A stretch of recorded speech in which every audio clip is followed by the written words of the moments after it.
កណាសូមនមស្ការនិងចម្រើនពរគុណម្ចាស់បងប្អូនទាំងអស់អង្គទាំងអស់គ្នាអ្នកតាមដានសិក្សារៀនភាសាថៃជាមួយនឹងខ្ញុំកណាអាត្មាអញ្ចឹងវីដេអូនេះយើងវិលមកជួបគ្នាសារជាថ្មីនៅក្នុងវីដេអូទី40ហើយក៏ជាវីដេអូយើងរៀនអំពី clear ទី40ផងដែរ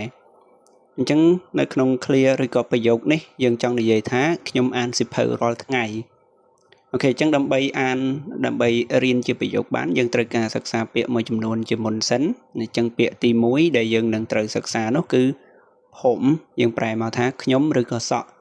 ហើយពាក្យទី2យើងអានថាឆាន់យើងប្រែមកថាខ្ញុំឬក៏ឆាន់ហើយពាក្យទី3យើងអានថាអានយើងប្រែមកថាអានដែរហើយពាក្យទី4យើងអានថាណាំងស៊ឺចឹងពាក្យថាណាំងស៊ឺយើងប្រែមកថាសៀវភៅហើយពាក្យទី5ពាក្យនឹងយើងអានថាធុក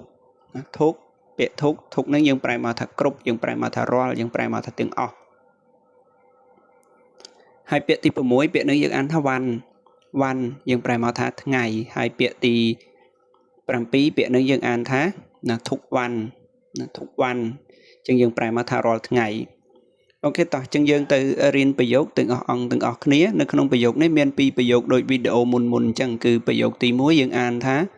ผมអានหนังสือทุกวันผมអានหนังสือทุกวันបានន័យថាខ្ញុំអានសៀវភៅរាល់ថ្ងៃហើយសម្រាប់នារីយើងអាចនិយាយបានថាឆាន់អានหนังสือทุกวันឆាន់អានหนังสือทุกวันចឹងបានន័យថាខ្ញុំអានសៀវភៅរាល់ថ្ងៃដូចគ្នាអូខេអញ្ចឹងវីដេអូនេះយើងមានតែប្រយោគ2ប៉ុណ្ណឹងហើយពាក្យ7ពាក្យចឹងគុណម្ចាស់បងប្អូនអាចសិក្សារៀនសូត្របានអូខេដើម្បីទទួលបានវីដេអូថ្មីកុំភ្លេច Subscribe Channel YouTube របស់ខ្ញុំកណាអាត្មាចឹងខ្ញុំកណាអាត្មាសូមនមស្ការលានិងចម្រើនពរលា